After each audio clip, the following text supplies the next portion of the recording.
Let's go! Let's go, everybody now. Yeah. Oh, Simulan ko na to. 1, 2, 3. Magsasagahan, kakaibang daldalan. Hindi mapipigilan, Jocomia ang pangalan. Yeah. Sabay sa umagahan, halina't pag-usapan. Sa radyo ay pakinggan. Ngayon mo malalaman ang tanong sa pugsaan. Oh yeah, ang tanong sa ni pugsaan. Jason. Jason naman daluyong. Top o bottom, ano sa dalawa? Mga DJ ko, sagutin nyo na. Hey! Ah, ready na ba ako? Yeah, parinig ng bara. Hindi ko Ito pa na. alam. Ito na. In a 3, 2, 1, let's go. Lunes na naman, that means meron na naman puksaan. At si Jason ng Manda nagbigay sa atin ng katanungan. Anong karapat dapat swak at para sa lahat? Sa pabaram, sabi niya para sa akin tapang masangat. Syempre tapos sa taas, mas masarap yung mapapamalas. I don't wanna be in bottom, feels like hirap ay danas. Pero tandaan pag nasa top na iyo dapat pag-ingatan. Dahil mas madali pa sa baba dumulas kaysa tumaas ang tumaas. Hey! Tayo na kasi mamaya. Hey! Oh my God, I made it! Yeah!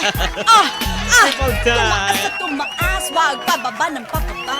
Kasi Ay! mahirap sa baba. Grabe naman yung top na Ito yan. naman, Choco Loco, why don't you wanna be in top? 1 and 1, 2, 3. Top ba o bottom ng tanong ngayon? Mula ito kay Jason galing pa naman daluyong. Sasagutin na namin. Ito na.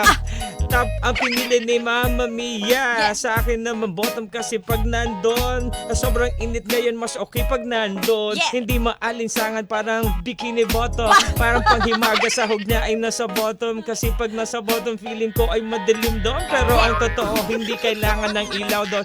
Kita mo naman kahit medyo madilim doon.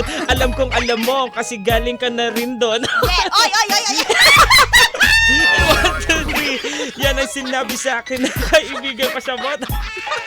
Mahilig siya kayo, manisid, gusto niya pinaka-bottom. Bottom of the sea, under the sea. Sisid siya ng sisid sa ilalim ng sea. Yeah. Kasi trabaho niya, taga-sisid ng sea. Break it down, yo.